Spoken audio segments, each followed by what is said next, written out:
Buenos días, mi nombre es Federico León, del área de asistencia técnica de interior para motores eléctricos y máquinas y grandes motores de Argentina. Vamos a estar dando un curso de introducción y mantenimiento de motores eléctricos. Hoy nos toca dar la parte de mantenimiento eléctrico. Seguramente en el mes próximo vamos a estar repitiendo un curso de este tipo para el área o la parte de mantenimiento mecánico, ¿no? Le estamos hablando desde Vega Argentina, de San Francisco, Córdoba. Como instructor ya me he presentado, moderador mi colega Cristian Camino, y tienen los correos electrónicos abajo para cualquier consulta y teléfono. Después también le vamos a dar un detalle de la red de asistencia técnica para que estén apoyados. Bueno, obviamente debe haber clientes finales y también algunos colegas de asistencia técnica. Haciendo un simple repaso por la línea de motores eléctricos, la charla va a estar basada en nuestra línea estándar, la línea W22.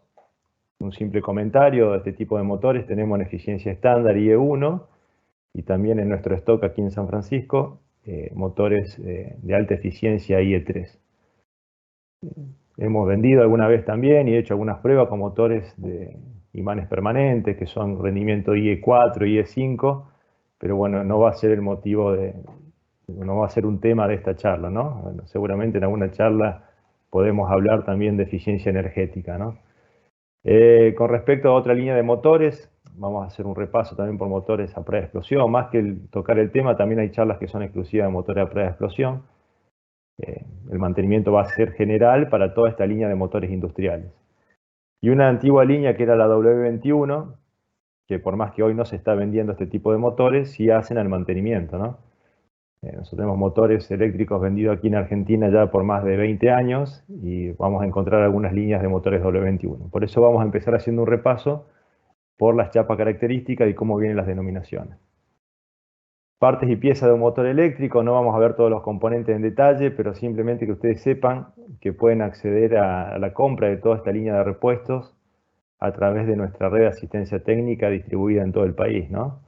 En donde, bueno, pueden llegar desde reparar el motor o proveer partes y piezas, como puede ser una tapa, como puede ser una tapa de rodamiento, una caja de conexiones, un tablero de conexiones, un ventilador.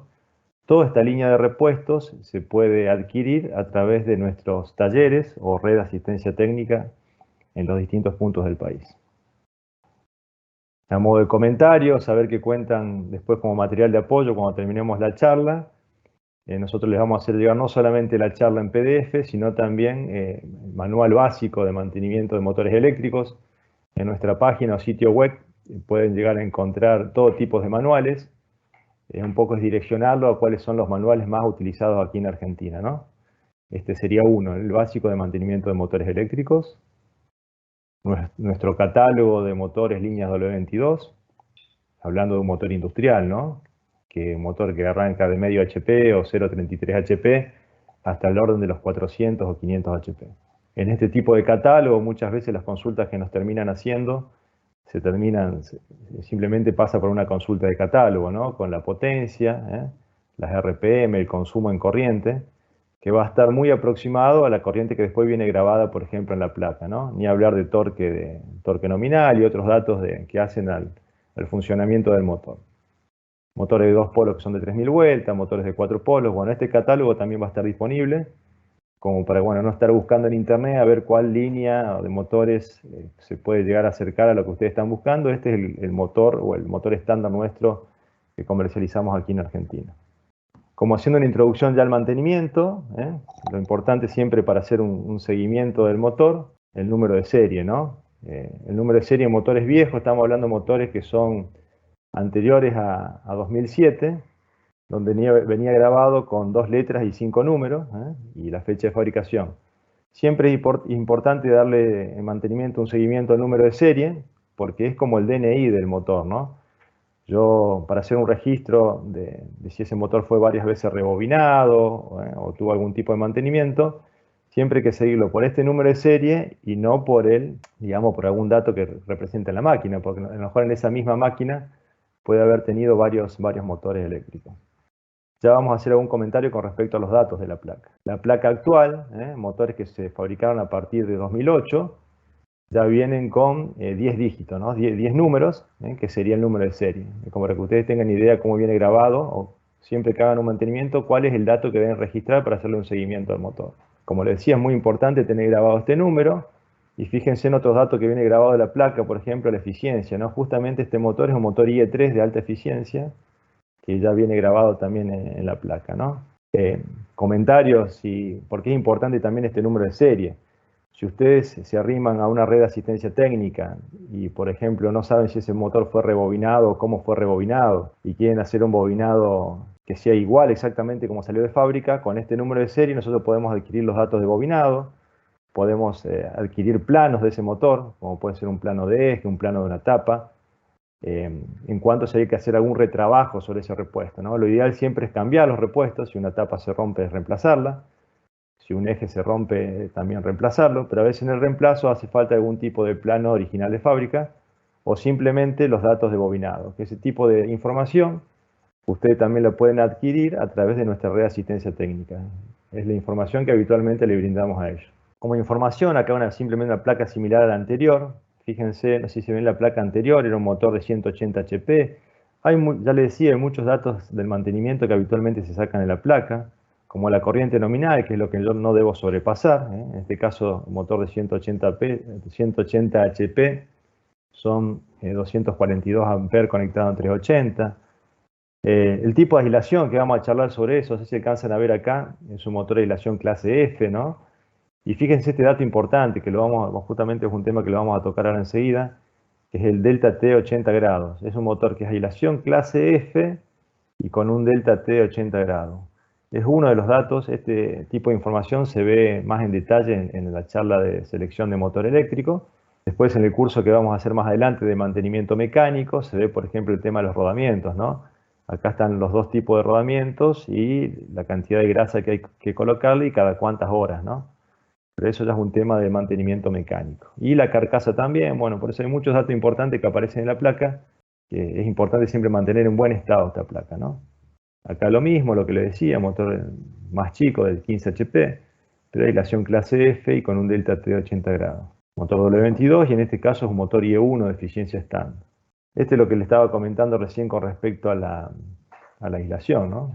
Clases térmicas. En la medida que fueron evolucionando los motores eléctricos, fueron mejorando las aislaciones. Hablando de motores de más de 20 o 30 años, venían con aislación clase B, que era de 130 grados, no sé si alcanzan a ver ahí. Siempre hablando de una temperatura ambiente de 40 grados. Entonces, los motores actuales los estándar, vienen a aislación clase F, que soportan 155 grados. No lo digo solamente por el esmalte, ¿no? Cuando hablamos de aislación, a lo mejor un esmalte o un alambre, por ejemplo, los que fabrica INSA, dicen 180 o 200 grados. Cuando hablamos de aislación, hablamos del bobinado completo, ¿no? En cuanto a los aislantes que hacen, por ejemplo, en fondo de ranura, ese tipo, la terminación o el barnizado, ¿no? Entonces, un motor de aislación clase F, con bobinado, soporta hasta 155 grados sin problema. Está hablando de una temperatura ambiente de 40 grados y con un delta T, que por norma podría ser de 105 grados, tendríamos 40 más 105 son 145, más 10 grados, que es la diferencia entre el punto más caliente y la temperatura media del motor, llegaríamos a los 155. ¿Qué es lo que hace BEC? No trabaja al límite de la norma, sino que entrega motores que son, pensando en un ambiente de 40 grados, los entrega con un delta T que sería de la aislación clase B, un delta T de 80 grados. Entonces, ¿cómo trabaja el motor? Trabaja con 40 grados, más 80 son 120 grados, más un diferencial de 10 grados, estaríamos en 130 grados. O sea, un motor que está trabajando a corriente plena, a plena carga, debería estar trabajando en 120 grados, ¿no? 130 si sumamos el diferencial, ¿no? Sumamos el diferencial serían 130, pero en realidad lo normal sería que trabaje 40 más 80 son 120, con una aislación que soporta 155 grados. Este margen de temperatura es el que nos permite trabajar muchas veces con variadores de velocidad, a bajas vueltas, trabajar por ejemplo entre 25 y 50 Hz sin ningún tipo de problema. Acá también hablamos un poquito de desequilibrio de corriente, pensando cuando yo voy a poner en marcha un motor y ver si están balanceadas o equilibradas las cargas. Acá abajo, fíjense que hago un comentario que siempre hay que tener en cuenta también la tensión de línea, de red, que esté estabilizada, que las tres tensiones estén en 380 voltios. ¿Por qué? Porque cualquier desequilibrio de tensión se va a reflejar en corriente.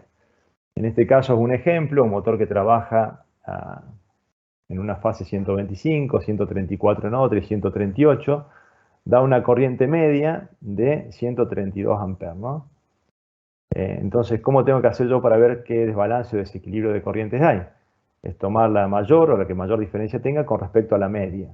En este caso nos da 7,3 amperes, la de mayor diferencia, que sería un 5,52%. Siempre que yo tenga en carga, hablando de corriente en carga, después vamos a hablar de los testeos en vacío, ¿no? Que hace a un ensayo, pero siempre que yo haga una prueba en carga, ve la fábrica como fábrica, no con respecto a una norma, sino con respecto a fábrica, ellos recomiendan que la diferencia de desequilibrio de corriente no sea superior al 5%. Ya le digo, siempre y cuando la tensión de red esté estable, y que no tenga diferencias mayores entre ellas del 1%. Siempre la tensión debería ser lo más estable posible. Según las normas de cada país, el desequilibrio que puede haber en una red de tensión tendría que ser ¿no? de 1%, 2%. Yo no sé si Argentina lo tiene regulado, en algunos casos puede llegar hasta el 3% el desequilibrio de voltaje, ¿no? ¿Por qué es importante el buen funcionamiento del motor en cuanto a corriente? ¿Por qué? Porque si nos pasamos en corriente, no solamente por el desequilibrio, ¿no? que estemos trabajando por encima de la corriente nominal, nos podemos llegar a encontrar con esto, ¿no? Un motor, esta es la falla más común en el motor eléctrico, que es un motor totalmente recalentado, quemado por sobrecarga. Que, bueno, si nos encontramos con un motor de este tipo, ¿qué tendríamos que hacer con ese motor? O lo rebobinamos para aislación clase H, yo no alcancé a detallar cuando vimos antes, pero bueno, en aplicaciones de, como veíamos, la aislación clase F, que es el estándar, nosotros también traemos motores especiales de aislación clase H, que soportan hasta 180 grados, ¿no? Entonces puede ser que el motor necesite, porque el ambiente está por encima de 40 grados, un motor especial, como puede ser, por ejemplo, un secadero de un horno de una industria maderera, por ejemplo, ¿no? que trabajan con temperaturas ambiente por encima de 40 grados. Entonces, o refuerzo la aislación para mayor temperatura, o regulo bien el térmico, o el relé de sobrecarga, ya sea de un arranque estrella-triángulo directo. Hoy hay muchos equipos electrónicos también, como arranques suaves y variadores de velocidad, tengo que regular bien el térmico. Ya vamos a hablar después de limpieza también, vamos a hablarlo, aunque parezca increíble, hay que tener mucho cuidado con respecto a la limpieza de las aletas del motor, que es la respiración o la refrigeración propia del motor. Ver cómo está instalado, adecuar el ambiente para que un correcto funcionamiento. Y verificar también los niveles de alimentación del motor, hablando de tensión. Siempre la tensión, nosotros pensamos que está en 380 voltios, pero si yo llego a instalar una red, por ejemplo, de 440 voltios, 460, hablando de que se mantenga en 50 Hz, se puede llegar a producir algún tipo de recalentamiento. Siempre hay que ver que tensión y frecuencia estén de acuerdo a los datos de placas, ¿no? Bueno, para hacer la protección de este tipo de fallas, que es sobrecarga, hay distintos tipos de protectores. Ahora vamos a hacer un repaso por los tres tipos de protectores térmicos que se utilizan para proteger por temperatura el motor, ¿no? El primero, el más común, o ya se usa muy poco, era el más usado hace muchos años atrás, todavía se sigue viendo en ciertas aplicaciones, ¿no? Hay ciertos usuarios que todavía lo utilizan, es el termostato o el bimetálico, ¿no? Es un protector térmico que, hablamos de la aislación, soporta 155 grados. Bueno, puede venir regulado exactamente a 155 grados y cuando llega a esa temperatura se abre. Habitualmente es un normal cerrado que se puede llegar a poner hasta en serie con la bobina del contactor que alimenta el motor. Entonces, mientras está cerrado todo bien, cuando este termostato es un contacto seco, llega a la temperatura de disparo, se abre y corta el contactor y corta la alimentación del motor, ¿no? Puede ir directamente a la bobina del contactor o a través de un relé intermedio, ¿no? Es lo que termostato o Clixon, que era la marca que habitualmente se dice, ¿no? Puede ir embobinado o puede ir en rodamiento. Es un sensor de bajo costo, pero no es del todo confiable porque puede llegar a fallar. Lo más común y lo más económico, el termistor o PTC, que nosotros en motores de carcasa W22, hablando de la línea W22, lo tenemos en carcasa de 160 para arriba. Es un sensor que ya viene incorporado en el motor. Hay mucha gente que por ahí no lo sabe, ¿no? O sea, tiene el sensor ya instalado embobinado y no lo conecta, ¿no? Porque va a través de un relé. ¿Cómo trabaja este termistor embobinado? Fíjense el dibujo, son 3 en serie. El termistor es un semiconductor, que es una resistencia que varía con la temperatura. Que cada termistor tiene alrededor de 70 ohm. Al tener 3 termistores en serie, son 210 ohm. Si yo lo mido con un tester aquí, voy a tener 210 ohm. ¿Qué pasa cuando llega a su temperatura de disparo, ¿no? Que vienen distintas temperaturas de disparo, puede ser 120, 130, o en el caso de la aislación clase F, 155 grados. Cuando llega a su temperatura de disparo, pasa por encima de los 10 kilo ohm o 100 kilo ohm. Entonces, bueno, ese cambio abrupto de resistencia es lo que detecta este relé, ¿no? Entonces, bueno, eso manda después con un contacto seco a parar la alimentación del motor. Esto lo vamos a explicar muy rápidamente, que sepan ustedes que tienen un termistor de este tipo y muchas veces ya instalado en el motor, es cuestión nomás de conectarlos, ¿no? Ya les digo, puede venir en bobinado y puede venir en rodamiento. Ya después vamos a hablar de temperatura, les voy a mostrar yo cuáles son los valores, cómo se setea en temperatura. Puede ser que hasta tenga, nosotros lo estándar es que venga uno por cada fase en cabeza de bobina, pero puede venir para alarma y puede venir para desconexión, ¿no? O sea, uno de 130 grados, por ejemplo, y uno de 155. Y ya en rodamiento sería un opcional. Todo este tipo de sensores como opcionales se pueden instalar en el motor eléctrico. La termoresistencia o el PT100, ya este tipo de sensores para hacer un seguimiento de temperatura. Obviamente los motores más chicos ya viene como un opcional, en motores de la línea que le llamamos nosotros de energía o máquinas, motores por encima de 400 HP, muchas veces pasa a ser un sensor estándar dentro de esta línea de motores, pero estamos hablando que es un estándar dentro de motores por encima de 400 HP, ¿no? Pero si ustedes a un motor le quieren instalar este tipo de sensores para hacer un seguimiento de la temperatura, sería lo ideal para todo tipo de motores, pero ya es un sensor más costoso, el sensor y el protector, ¿no? Este tipo de sensores, para el que no conoce, digamos, tenemos 100 ohm a 0 grados. Si yo le pongo un tester para medir aquí, estos se conectan individuales, viene uno por fase en la cabeza de bobina o dos por fase, pero no se conectan en serie, ¿no? Entonces, para hacer un seguimiento individual. Si yo lo llego a medir con un tester, tendría 100 ohm a 0 grados. Y obviamente con una línea, ¿no?, de seguimiento a medida que va subiendo la temperatura, va siguiendo la resistencia, va subiendo la resistencia. ¿Cómo viene identificado? Como hay una chapa principal, también hay chapas de accesorios, ¿no? Donde, por ejemplo, cómo se identifica un termostato, cómo se identifica un termistor, con la tensión de testeo de 2,5 voltios. Antes este voltaje decía 30 voltios porque era la tensión máxima del PTC, ¿no? Ahora directamente viene grabado como 2,5, que es el voltaje de testeo. Fíjense, este termistor es de 155 grados porque sería de disparo. Si fuese alarma sería 130, ¿no? Y los PT100 como vienen conectados individual. Y en rodamientos también. Esto yo lo paso rápido, total después esta información va a estar disponible para ustedes, así que bueno, ya lo pueden leer en detalle después para el que le interese profundizar. ¿Dónde vienen los motores estándar? Viene el termistor, por ejemplo, en la propia caja de conexiones principales. Fíjense acá a un costado, como viene la bornera principal, viene la bornerita de control con el PTC, ¿no?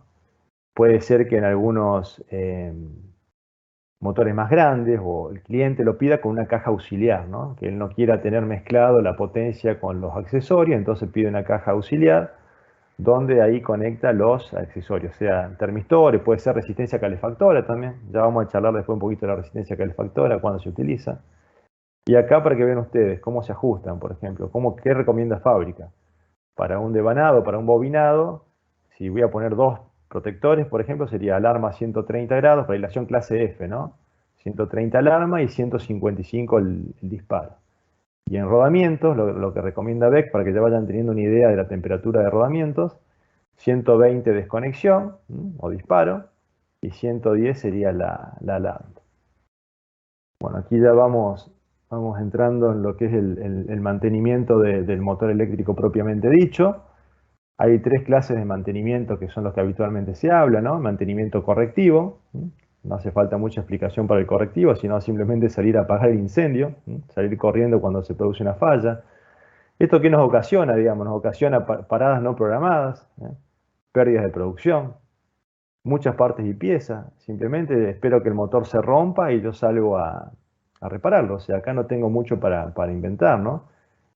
Sin tener ningún control sobre en qué momento se va a romper ni qué daño nos va a causar en la producción. Mantenimiento preventivo, ya estábamos, la charla se va a basar en eso, ¿no? Mantenimiento preventivo y predictivo, que es lo ideal, ¿no? Mantenimiento preventivo ya tiene rutinas diarias o periódicas, según las horas de uso, según el número de ciclos. Y el riesgo de hacer mantenimiento sin necesidad, sí, porque yo, por ejemplo, puedo decir, este motor, por ejemplo, cambio rodamiento cada 2 años, cada 3 años, sin saber si el rodamiento realmente está bueno o está malo, ¿no? Entonces, bueno, eso, el mantenimiento preventivo por ahí nos lleva a eso, a hacer rutinas o reparaciones innecesarias. Lo ideal sería trabajar sobre un predictivo, que es en base a mediciones periódicas, a un seguimiento del motor. Pero para hacer un buen predictivo, acá ya entramos en todo lo que es instrumental y, bueno, y un diagnóstico, ¿no? De medir tensión, corriente, temperatura, aislación, vibración. Ya vamos a repetir todos estos términos, van a ver en qué se basa el mantenimiento del motor eléctrico. En cuanto al mantenimiento propiamente dicho, si queremos resumir en realidad la técnica de mantenimiento, por lo menos para lo que es motores eléctricos, se resume a una inspección periódica de los niveles de aislación. Por acá les resalté los términos para que los tengan bien presentes, ¿no? Aislación, la elevación de temperatura, o sea, aislación, temperatura, la lubricación, que no va a ser, esto se va a dar en el próximo curso cuando hablemos de lubricación, o revisión y medición de vibraciones, eventuales exámenes de limpieza, vamos a ver lo importante que es la limpieza, aunque no crean, bueno, el que está en el ambiente industrial sabe lo importante que es la limpieza del motor eléctrico. En cuanto al correcto flujo de aire, por eso hablamos de limpieza, la frecuencia con que deben ser hechas estas inspecciones depende mucho también del tipo de motor y de las condiciones ambientales, de esa aplicación donde está aplicado ese motor. Hay motores que se puede hacer un megado cada 1 año y en algún caso puede ser porque si el ambiente es muy húmedo o muy hostil, puede ser que se haga en un periodo menor, ¿no? Hablando de aislación. Sin olvidar medir siempre la temperatura. No hay que desmerecer el hecho de medición de corriente y voltaje que esté dentro de los valores de placa. Y lo más importante de todo no van a ser las mediciones, sino la historia versus la medición. Acuérdense que siempre en este caso es muy importante no la medición puntual, sino cómo fue evolucionando la medición de ese motor. ¿Por qué pongo todos estos dos instrumentos? Porque bueno, nos ha tocado dar muchas charlas en distintas empresas o puntos del país, donde vamos a dar una charla de mantenimiento y nos encontramos que la gente de mantenimiento eléctrico no tiene más que una pinza amperométrica y un tester, ¿no? No quiero decir que haya empresas que no la tengan, hay empresas muy bien equipadas, con mucho instrumental, muchas veces mucho más de lo que se necesita, pero hay otras donde simplemente se encuentran con una pinza amperométrica y un tester, que no es poco importante, digamos, pero no es muy difícil diagnosticar el funcionamiento de un motor solamente con estos dos elementos, ¿no? A modo de comentario, nosotros después vamos a hacer un repaso, una foto del instrumental con el que cuenta, por ejemplo, nuestro laboratorio aquí, ¿no? O nuestra red de asistencia técnica está muy bien equipada con algo más que una pinza amperométrica o un tester, ¿no? Para ir digamos, gradualmente viendo los distintos tipos de instrumentos que habría que tener, por lo menos un pirómetro, cuando yo voy a hacer una revisión también de un motor. Ya le digo, ¿no? O sea, el tester y la pinza amperométrica también hay que tenerlo a mano, ¿no? Pero nunca está de más tener un pirómetro para ver una medición de temperatura, un megómetro, aunque sea un megómetro de mano, no importa la marca, acá no es una cuestión de marca, no simplemente un megómetro de mano, a veces como para hacer un diagnóstico puede ser un megómetro nuevo, viejo, pero que funcione bien, como para hacer una medición rápida en campo, ¿no? El tacómetro es un instrumento un poquito más de laboratorio, pero a veces no viene de más ver en qué RPM está girando el motor, más si tengo dudas, o la máquina, y para hacer más si hay que hacer después algún tipo de reemplazo. Tacómetro es un instrumento que nosotros usamos mucho aquí en laboratorio, o en el banco de ensayos. Instrumentos un poquito más elaborados, ya sería un megómetro ya un poquito más completo, aquí en laboratorio también lo tenemos, donde también puede medir el índice de IP, o son instrumentos ya un poquito más complejos, de más precisión. Un miliomímetro, que generalmente muchas veces en campo no se usa el miliomímetro, pero sí lo usan mucho en nuestros talleres, cuando fabrican las bobinas, ¿no? Fabrican las bobinas del motor, ver que en las tres... Es muy raro que un motor de fábrica venga con las bobinas o las resistencias desbalanceadas. Realmente, yo no sé si les comenté, pero con mi colega Cristian Camino ya tenemos más de 20 años en la empresa. No sé si aprendimos algo, pero años tenemos y recibimos los reclamos. Y es muy raro que nos llegue un motor, nos haya reclamado por un motor que tenga un problema de desequilibrio de resistencia, ¿no? Que ya lo vamos a ver después, pero realmente yo creo que nunca vi un motor que haya tenido un problema de fábrica. ¿Por qué? Porque estos testeos se hacen en fábrica y si se llega a confeccionar mal una bobina no sale directamente de la línea de producción. Pero sí en nuestros talleres muchas veces para asegurarse, cuando fabrican las bobinas con un miliomímetro se hace una medición de resistencia. Más que nada cuando hay algún desbalance de corrientes y se pueda llegar a pensar que el problema no está en la línea, que el problema sea el motor. Y para que vean la foto acá, un medidor de rigidez dieléctrica o HiPod de alta tensión de corriente alterna, que es lo que se va a llamar tensión aplicada más adelante. Simplemente que vean los instrumentos de los cuales vamos a hablar ahora cuando hablemos ya el detalle de cómo funcionan estos instrumentos. Para que lo vean físicamente, no es más que una foto de los instrumentos que tenemos aquí en laboratorio. Cámara termográfica, un poquito más elaborada lo que es la medición de temperatura. Ya vamos a hacer un comentario de cámara termográfica, la temperatura de carcasa del motor. Anemómetro de decibelímetro son instrumentos más de laboratorio, no le vamos a pedir a los talleres que tengan ni a la gente de campo que tenga anemómetro y decibelímetro, pero aquí se usa en laboratorio. Y hoy se utiliza mucho lo que son analizadores de red o analizadores de potencia, como para hacer, más que nada lo que es la calidad de energía de la red, ¿no? Estos instrumentos se los muestro nomás, pero hacen al mantenimiento mecánico. Van a hacer lo que se van a ver en la próxima charla, ¿no? Lo que es el control de vibraciones en el funcionamiento del motor eléctrico o en los rodamientos en sí, ¿no? Este tipo de instrumentos, nosotros contamos con todo ese instrumentario en nuestros laboratorios. No sé si todo el mundo lo sabe, pero la empresa, como ve, Argentina tiene un convenio con la universidad local, con la UTN, Facultad Regional de San Francisco, donde bueno, tenemos la posibilidad de ensayar motores eléctricos cuando hay alguna duda. Más allá de que pueden ser hechos en Brasil, está la posibilidad de que se ensayen acá y que algún inspector venga también a ver algún tipo de ensayo, que hoy por hoy se están haciendo virtuales, ¿no? Dada la situación actual, ¿no? Pero bueno, tenemos esa posibilidad de hacer ensayos aquí en San Francisco, Córdoba, con motores hasta 400 o 500 HP. A modo de comentario, que ustedes lo sepan. Porque cuando hablamos de limpieza, fíjense, a veces nos basamos en el mantenimiento, vamos a cosas complejas, y en las plantas industriales nos encontramos con motores de este tipo. Este motor en realidad es un motor que yo vi en campo, ¿no? No vamos a decir la empresa, pero es una industria cerámica. Estaba funcionando, este motor trabaja así, fíjense, está trabajando, fíjense que el ventilador acá se ve limpio, la parte del ventilador, porque el ventilador está girando. Y bueno, no creo que un motor en estas condiciones esté refrigerando o esté trabajando como corresponde. Pues, antes de empezar el mantenimiento del motor eléctrico, siempre lo importante es hacer una buena limpieza de ese motor. Después, cuando se dé la charla de mantenimiento mecánico, vamos a hablar de los retenes, ¿no? Pero esto a veces pasa también en la industria sojera, que esto no es polvillo de cerámico o cemento, sino que pasa a ser espele de soja, ¿no? O residuos de la soja que tapan las aletas del motor. El motor se refrigera por las aletas. Después, lo más importante también a tener en cuenta, muchas veces antes de empezar a megar el motor, ya vamos a hablar después de megado, es ver cómo estuvo almacenado ese motor. Siempre hablando de la parte eléctrica o el estado del bobinado, hay muchos motores que vienen con resistencia calefactora ya instalada, que puede estar instalada en la cabeza de bobina o en la tapa, cuando son metálicas, que son para evitar la condensación de agua en el interior del motor cuando sea almacenado o quede parado por largos periodos. Más si son ambientes demasiado húmedos o fríos. Ustedes saben que si el ambiente es muy frío y húmedo, cuando el motor que estaba funcionando, que venía caliente, se enfría, condensa humedad en el interior.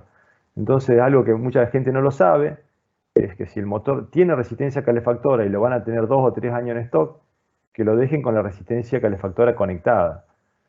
No solamente motores grandes, hay clientes nuestros que lo están usando, por ejemplo, motores de 5 caballos y medio, 10 HP, que van a equipos de frío, donde ese motor viene caliente, se para, tiene intervalos de funcionamiento muy variados, entonces condensa humedad y en el tiempo que está parado, detenido, la resistencia calefactora se conecta, solamente cuando está parado. Entonces eso mantiene en el interior del motor siempre una temperatura de 5 o 10 grados, de manera que se evapore y no se condense la humedad en el interior. Y antes de hacer un megado o ver si el motor tiene un ingreso de agua, no sé si todos, ya digo, si todos lo saben, pero tiene un taponcito de drenaje de agua, todas las tapas lo tienen, de los motores adelante y atrás, que si yo lo corro, no hace falta sacarlo completo, yo simplemente con tirarlo hacia abajo veo si sale algún tipo de líquido o agua en el interior.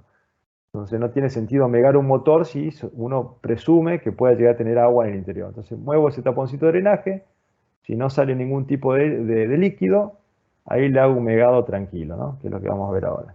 En cuanto a la falla de mantenimiento, falla de máquinas en eléctrica rotante, hay una estadística a nivel mundial que dice que el 41% de la falla está asociada a los rodamientos y el 36% a los aislantes. Cuando hablamos de aislantes es lo que vamos a basar esta charla, ¿no? Hablar de la falla de los aislantes, después la próxima charla se hablará de rodamiento. Son las dos fallas más comunes, aislante o rodamiento, ¿no? O sea, eléctrico o mecánico. Vamos a ver vamos a hacer un breve paso básico por los distintos, o los más básicos en lo que hace a la medición o al ensayo de motor eléctrico, la medición de resistencia de aislamiento, que es lo más importante, índice de polarización, que está relacionado con el mismo instrumento que mide aislación, la medición de resistencia óhmica, que se hace con el miliomímetro, la prueba de corriente de vacío sin carga, que se puede medir con los testers, la prueba de tensión aplicada, que es rigidez dieléctrica, y una prueba de loop test o de prueba de lazo bucle, que ya lo vamos a ver, que ya vamos a entrar en detalle cuando lleguemos a eso, y termografía, que es un poquito es un detalle de esos instrumentos que ya les mostré anteriormente. Vamos a explicar cada tipo de ensayo. En cuanto a la resistencia de aislamiento, el objetivo es verificar, que es lo más importante en cuanto al mantenimiento eléctrico, es verificar la condición de bueno, disculpen que sea reiterativo, pero para hacer este tipo de mediciones tengo que tener un megómetro, ¿no? O sea, por eso, si vamos a hacer resistencia de aislamiento, tengo que tener un megómetro. Es verificar la condición del aislamiento del motor y mantener registro histórico de los resultados, ¿no? Nosotros nos basamos, o BEC, la empresa se basa en la norma IEEE estándar 43, que para motores por debajo de 1000 voltios se ensayan con 500 voltios. Con 500 voltios de corriente continua es lo que se va a utilizar, se va a setear el megómetro. Hay alguna otra norma como la IRAN, creo que se llama la 2325, que permite hacer ensayos hasta 1000 voltios. Se podría hacer en 1000 voltios, pero no justifica, ¿no? Da las dos opciones, da la opción de 500 voltios y da la opción de 1000 voltios. Nosotros nos basamos en esta norma, donde con 500 voltios de continua sería lo recomendado, por ejemplo, para un motor de 380 voltios 50 Hz. Todos estos megados hay que hacerlo en lo posible al mismo valor de temperatura, y si no se respeta esa temperatura, hay una tablita de compensación para hacer un equilibrado a 40 grados centígrados, ¿no? Entonces, o siempre hago el megado a 20 grados de ambiente, que va a ser difícil que coincidan los distintos tipos de megado, y si no, si quiero ser muy preciso en cuanto al valor de resistencia, de aislación, en algún caso que tenga duda, lo puedo llevar ya después le voy a mostrar la tablita para llevar a la condición de 40 grados.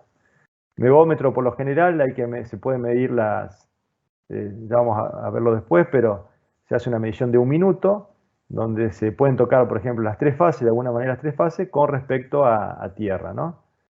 Acá ven, por ejemplo, una foto para que les quede más claro, con los dos cables de corriente continua que salen del megómetro, donde este motor está conectado en triángulo. Entonces, con que toque cualquier punto del triángulo con respecto a tierra, ya sé si cualquier bobina de esas que esté a tierra, me va a dar una falla. Y me va a dar un valor de megado. Es normal que en motores nuevos, para que tengan un valor, si ustedes reciben un motor y hacen un megado, va a estar por encima de los 10 gigas, 20 gigas. Son valores muy altos, ¿no? Ya vamos a ver la tablita después cuáles son los valores recomendados. ¿Qué podría llegar a ser? Que yo quiera medir cada bobina individualmente, entonces, ¿qué tendría que hacer? Sacar los puentes, chequear una sola bobina y las otras dos ponerlas a tierra. Eso sería lo ideal si yo quiero saber cuál es la fase que está en corto, ¿no? Pero en definitiva, si cualquiera de esas fases está en corto, yo tengo que rebobinar el motor, no tengo mucho más para hacer, ¿no? Simplemente por una cuestión técnica, yo quiero discriminar cuál es la bobina que está en corto, como les decía. Habría que medir bobina por bobina y las otras dos ponerla a tierra. También se puede hacer una medición entre fases, porque puede ser que esté el corto entre fases o entre bobinas y no a tierra. El otro día nos llegó un motorcito de 5 caballos y medio aquí, que estaba entre bobinas en corto, y a tierra no estaba en corto, pero tenía 8 megón, o sea que estaba un motor que estaba totalmente cocinado, le faltaba nomás un toquecito de horno para que esté a tierra, ¿eh? Motor que había que rebobinar. Estos mismos instrumentos son los que después tienen un botoncito por aquí que hace el IP, ¿no? Ya le vamos a comentar lo que es el IP, o sea, sirven para el megado, la resistencia de aislación, que se hace en un minuto, la idea es hacerla en un minuto, y si no, a los 10 minutos se haría el IP. La resistencia de aislación, lo que está considerado bueno, según la normativa, es cuando está por encima de 100 megón. Ya le decía, imagínense que un motor nuevo tiene 10 gigas o 20 gigas, y ya 1 giga, o sea, 1000 megón, ya lo daríamos por excelente. Para yo poner en marcha o dejar en funcionamiento un motor que tiene 100 megón o 500 megón, acá lo importante es el historial, ¿no? O sea, yo le decía, si hay un motor muy viejo de 10, 15 años que con 500 megón yo lo estoy poniendo en marcha, lo ideal es ver que todos los años se mantenga en 500 megón.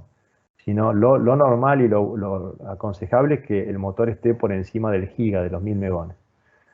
Siempre está la anécdota del que dice, bueno, yo tenía un motor de 2 megón y lo puse en marcha y anduvo. Bueno, nos ha pasado en alguna charla por ahí, pasa que, bueno, a lo mejor un motor que estuvo sumergido, estuvo con agua, estaba húmedo, y el cliente, en lugar de decir, bueno, está malo, y mandarlo a secar o rebarnizar, decide ponerlo en marcha con 2 megón o 5 megón, y resulta que el motor tiene suerte que después se seque y funciona. Pero no es lo ideal, ¿no? Si yo voy a testear un motor, hacer un megado y da 2 megón, ese motor yo lo tengo que sacar y enviar a un taller a reparar, ¿no? O a revisar por lo menos, ¿eh? Por ahí le salvo la vida, por ahí si no lo pongo en marcha y le hago un secado a horno, los secados a horno por lo general se hacen en 120, 130 grados. Recuerden que las aislaciones de los motores son hasta 155 grados, entonces no tendría sentido hacer un secado a horno por encima de 140, 150 grados. Pero se hace en forma gradual, son 2 o 3 horas de secado, y a lo mejor ese motor se termina recuperando porque simplemente lo que había condensado era humedad, ¿no? Se puede hacer hasta una limpieza, un secado a horno, y si es necesario se hace un rebarnizado.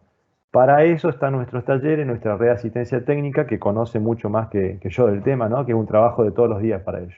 Bueno, lo que comentaba antes, lo ideal sería siempre hacer estas mediciones a 40 grados de ambiente, y si no, tengo esta tabla para equilibrar, ¿no? Siempre, si yo el motor lo probé a medida que sube la temperatura, la aislación baja un poco, entonces tengo esta tabla de compensación, ¿eh? Fíjense, si la medición la hice a 60 grados de ambiente, tengo que multiplicar por 1, por 3 más o menos. Sería 1 acá, 1, 2, 3 o 4, ¿no? Si lo hice a 60 grados. 60 grados son multiplicados por 4. Y así tengo toda una tabla de compensación. Fíjense que si la medición la hago a 40 grados, el factor me da 1. Ahí no tengo que multiplicar por nada, ¿no?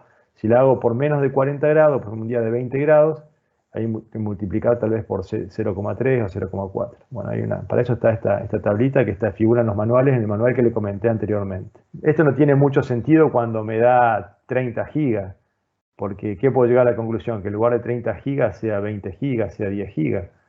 Estamos siempre muy por encima del valor de 1 giga o de 1000 megón, que es lo recomendado. Esto es para saber si es bueno o malo.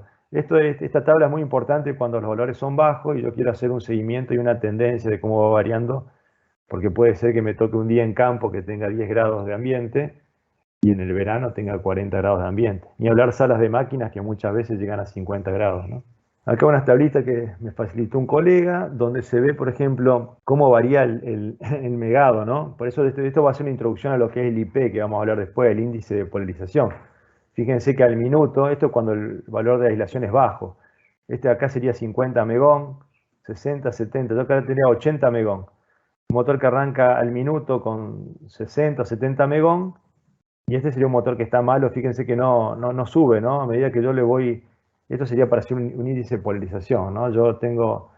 Hago el primer megado al minuto, y a los 10 minutos de estar megando, polarizando el bobinado, la aislación no solamente que no sube, sino que baja un poquito, bueno, se mantiene ahí. Lo ideal es que cuando yo le hago un megado, al minuto tenga un valor, y después a los 10 minutos esa aislación vaya mejorando, se vaya polarizando y el valor suba. Ya vamos a ver después, el índice de polarización no se recomienda hacer en motores nuevos, porque motores nuevos yo tengo 10 gigas o 20 gigas, y a a los 10 minutos voy a tener tal vez 25 o 30 gigas. Es tan alta la aislación, el aislante se comporta tan rápido o se polariza tan rápido que no tiene sentido hacer un IP. Esto más que nada es muy importante cuando son motores que da baja la aislación. Fíjense acá el seguimiento, esto también es muy importante, no solamente el índice de polarización, sino cómo le voy haciendo los megados en los distintos años. Este es un cliente que decidió poner en marcha un motor con 500 megón. Yo lo pongo en marcha, es bajo, pero lo pongo en marcha así, bueno, y se mantiene a través de los años, año 95, 96, 97. ¿Qué pasó en el año 98? Bajó por debajo de 5 megón. Entonces, bueno, ahí lo importante de la tendencia, de la historia, ¿no? de la medición de aislación, ¿no? Ver qué problema tuvo y seguramente hay que hacer alguna intervención sobre ese motor eléctrico.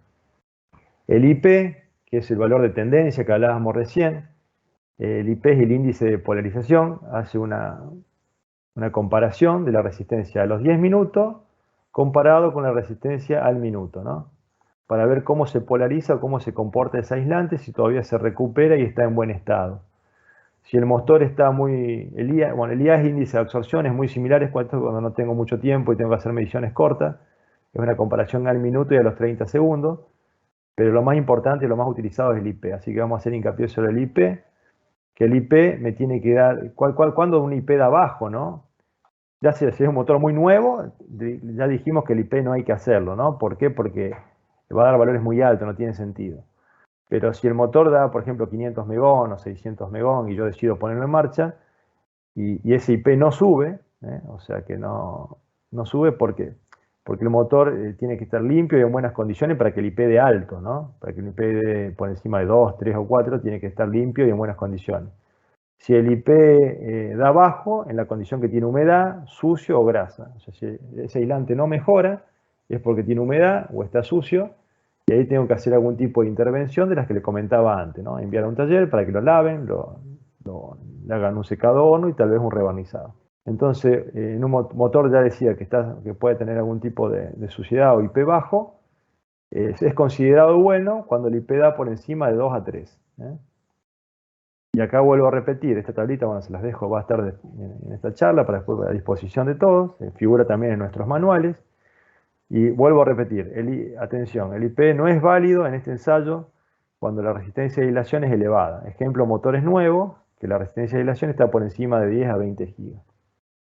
En cuanto a la resistencia óhmica en sí de los bobinados, para hacerla simple, lo que recomienda fábrica es que si yo mido las tres resistencias no esté por encima, según la carcasa, del 3 al 2%. Carcasa cuerpo 200 no tendría que tener un desequilibrio mayor al 3%, y carcasa 225 a 355 no mayor al 2%. Creo que la norma IEEE por algún lado me parece que establece hasta un 5% de desequilibrio. Bueno, BEC como fabricante recomienda que las bobinas no estén, en cuanto a resistencia, no estén desequilibradas entre el 2 y el 3%. Acá hay un ejemplo, como nos va a pasar, no es más que un ejemplo. La corriente de vacío, esto para tener en cuenta también, que muchas veces el motor se prueba en vacío. La corriente de vacío no viene identificada en la placa del motor ni en la hoja de datos. Sí en la hoja de datos, en el sitio BEC, si ustedes nos piden la hoja de datos motor, ahí sí está la corriente de vacío. Lo que no viene en los catálogos, o sea, no viene en los catálogos y no viene, digamos, en la placa del motor. La corriente de vacío no es muy representativa, simplemente un dato importante, no se puede hacer como un porcentual. Muchas veces se dice la corriente de vacío es un 30% de la corriente nominal del motor. No, eso puede ser en un motor de 100 caballos, 150, pero en un motor de un HP tal vez la corriente de vacío sea un 60, 80% de la corriente del motor, o sea, es pura corriente magnetizante. Y por una cuestión de diseño de motor eléctrico, si el motor está totalmente en vacío y yo lo pongo en marcha, el desbalance, no sé si recuerdan que hablamos en carga, dijimos 5%, ¿no? Sí puede pasar que en vacío, por una cuestión de dispersión magnética, del flujo magnético, en motores de 4 polos o 6 polos, sea del 10% este desequilibrio, y en motores, por ejemplo, de 2 polos, que son bobinas más largas y tienen mayor dispersión, puede llegar hasta el 20%. Es muy raro que un motor eléctrico tenga un desequilibrio de corrientes ya en carga por encima del 10%, pensando que ese motor no esté totalmente cargado, que tenga un desequilibrio de voltaje, pensando que dijimos 5% antes de desequilibrio de corriente en carga, pero por ahí esto viene acompañado de algún desequilibrio de tensión.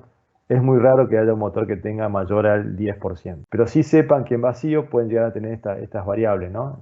Un motor totalmente en vacío, pura corriente magnetizante, que en motores de 4 polos puede llegar a haber un desequilibrio del 10%, y en 2 polos, repito, 20%, que después se equilibra con el tema de la carga. Esto no vamos a hacer, es un ejemplo, simplemente no vamos a repetir el ejemplo porque simplemente ese valor lo que tiene que estar. Prueba de tensión aplicada o high pot o ensayo de alta tensión en corriente alterna. Este es un ensayo que hay que tener cuidado porque si el motor no está bien de aislación, lo podemos llegar a quemar. Siempre es importante que esto se haga después de humegado. No todos los talleres hacen este tipo de ensayo. Este es un ensayo que se hace más bien en fábrica o en laboratorio.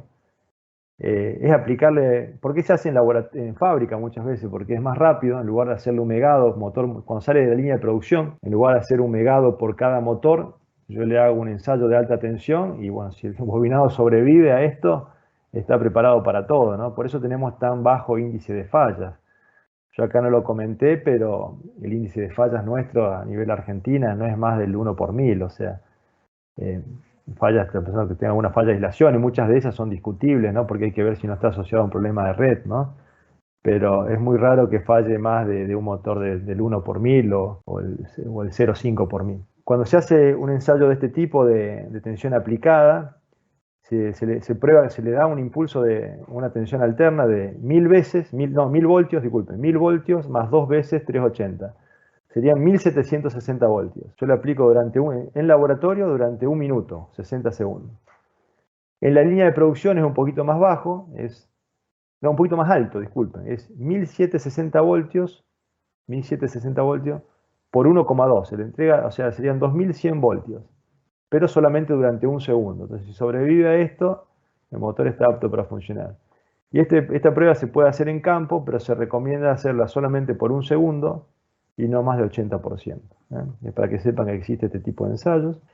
Bueno, y acá el loop test o prueba de lazo es muy importante. Ya vamos a ver después algunas fallas rápido ya para al final de la charla, cómo se pueden llegar a algunas fallas básicas de daños en los bobinados, pero puede ser que haya un cortocircuito muy importante en el motor y una ranura se genere un punto caliente o se funda, se unan los puntos ahí donde se produce el cortocircuito, y eso haga que el motor yo lo vuelva a rebobinar y se vuelva a quemar, y lo vuelvo a rebobinar y se vuelve a quemar.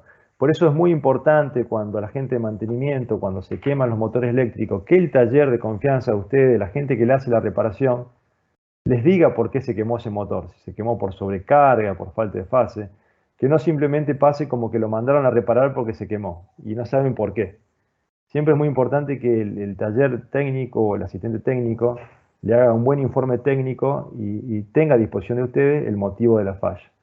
Acá se simula un campo magnético para ver si está la temperatura todo uniforme. Es un ensayo donde se hace generalmente en laboratorio o en algunos talleres para ver si las chapas están en buenas condiciones. Entonces se pasa así este lazo, se simula un campo magnético, un bobinado, y con cámara termográfica se ve si algún punto de esto está, supónganse que toda la carcasa o todo este paquete magnético está en 40 grados y algún punto está en 80, bueno, o 90. Tengo 50 grados de diferencia. Recuerden, cuando hablamos de aislaciones, hablamos de que el motor generalmente internamente el bobinado trabaja a 120 y le sobra, tiene margen de temperatura.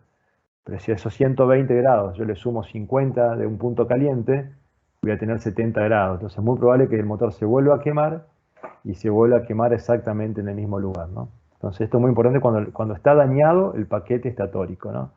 Hay talleres nuestros que se toman el trabajo de desarmar el paquete completo y girar las chapas. Estos motores grandes muchas veces justifican.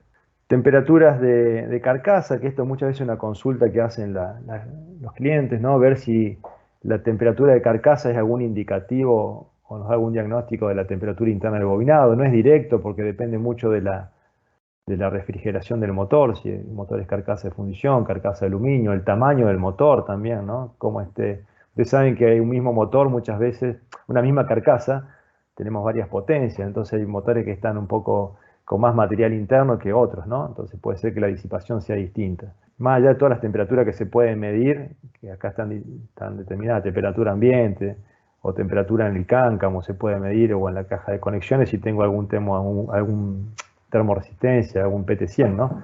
Pero lo más importante, el punto más caliente es el lado delantero, el lado que es el que menos ventilación recibe, que para las carcasas 63 a 200 la temperatura máxima puede llegar a 75 grados y en carcasas más grandes hasta 85 a 90 grados. Entonces, para que ustedes sepan que si van a hacer alguna medición de temperatura, redondeando no debería estar más de 80 a 90 grados en el punto más caliente, que es la tapa delantera, que es donde se empiezan a reducir los intervalos de reengrase. Hasta estas temperaturas, los intervalos de reengrase son los que dice la placa característica, ¿no? Esto porque les comento, porque es muy normal que a veces un cliente vaya, toque con la carcasa del motor y diga está caliente, ¿no? Toma temperatura. Por encima de 60 grados ya se empieza a sentir la temperatura en la palma de la mano. Esto hay que medirlo con una cámara termográfica o con algún pirómetro, algún sensor de temperatura. Termografía, acá un ejemplo, fíjense, son dos ensayos hechos aquí en laboratorio, 63 grados en un caso y 54. Fíjense, está por debajo de los 75, 80 o 90 grados que hablábamos, ¿no? Lo normal es esto, que la temperatura del punto más caliente no supere los 70 grados, 70, 80 grados. Estos son dos ensayos hechos a plena carga, son con 4 o 5 horas de calentamiento en nuestro laboratorio acá de la UTN, son dos casos reales. Y para ir terminando, vamos a ver un poquito las fallas de los motores, ya con esto vamos a ir concluyendo, como para que vean que los motores se pueden llegar a dañar, no es común, pero esta es una falla que podría ser hasta en garantía, les diría, una falla limpia de un bobinado. Esto puede ser una falla de aislación o un pico de tensión. Una falla limpia, ahí se alcanzan a ver en círculo y cómo se ve reflejado en la placa. Fíjense que no hay ninguna, no está recalentado, no hay ningún hilo cortado, ¿no? Acá otra falla también de aislación, producida en el centro de la ranura. Esto como para que vean alguna. Después hay una lámina que les vamos a hacer llegar, que está con todo el tipo de fábrica. Acá podría haber un punto caliente si hubiese una soldadura. Ustedes ven un hueco, hubiese un hueco ahí. Acá se produjo una falla de aislación en la ranura, pero no hay ningún tipo de daño en el paquete estatórico, ¿no? Motor de 40 HP, IE1. Son casos reales, casos que o sea, en este tipo de charla no pondría toda la falla, todos los reclamos que recibo, porque en tantos años, digamos, de trabajo, podríamos hacer simplemente una charla exclusiva de fallas, ¿no? De daños en los bobinados. Esta es una de hace poquito también, para que vean un motor, esto para nada es garantía, fíjense, un quemado por sobrecarga, ¿no? Motor cuerpo 112, motor de 5 caballos y medio, fíjense cómo está totalmente recalentado con todos los hilos cortados, ¿no? Esto es una falla de sobrecarga, ¿no? Es la falla más típica que se dan en los bobinados. Le estoy mostrando la cabeza de bobina delantera y trasera. ¿Cuándo podría ser una falla de aislación? O defecto de fabricación. Si la cabeza de bobina de un lado estuviese en este estado y del otro lado yo la desarmo y está impecable, ¿no? Esta lámina, acá se pueden ver, esta lámina está disponible, se la podemos hacer llegar, están todos los tipos de fallas como para diagnosticar. No vamos a hacer una por una porque nos iría mucho tiempo, pero era simplemente mostrar las más típicas, casos reales. Y mostrar acá un caso también que es muy común, cuando hay una falta de fase, ¿no? Si yo tengo una falta de fase y no tengo un protector a la entrada, según si el motor está conectado en estrella o en triángulo, se quema una o dos fases, ¿no? O dos bobinas. Está claro que si un motor está conectado en triángulo, cuando falta una fase se quema una sola, entonces se quema un 30% del motor. Cuando está conectado en estrella y me falta una fase, tienen que hacer el dibujo ustedes mentalmente, pero si está conectado en estrella y me falta una fase, se recalientan o se queman dos bobinas, ¿no? O sea, sería más 66% del motor quemado. Para terminar con la charla, simplemente ustedes que sepan que no solamente cuentan con nuestro apoyo, sino con el de toda nuestra red de asistencia técnica autorizada del país, en lo que es motores y máquinas, que nosotros le llamamos energía. Nosotros tenemos 34 talleres oficiales o asistentes técnicos oficiales BEC, que trabajan, ya les digo, en los distintos puntos del país. 12 corresponde, yo tengo un colega en Buenos Aires que hace la tarea similar a la mía, y él administra o gestiona 12 talleres, que serían de Buenos Aires y la Patagonia, o el sur del país, más 22 que son del interior del país, ¿no? De esos 34 talleres, hay 5 que se dedican o tienen la especialidad de motores y máquinas, o máquinas, nosotros les llamamos máquinas a los motores de media tensión, ¿no? En motores de media tensión o grandes motores, hay 5 de esos 34 talleres que se dedican a motores grandes, ¿no? Y de esos 34 hay 11, donde están incluidos estos 5, que se dedican o tienen la capacitación en la especialidad de generadores, ¿no? Y dejar nuestros correos también a disposición de ustedes, ¿no? Más allá de la red de asistencia técnica, que cuentan con todo nuestro apoyo.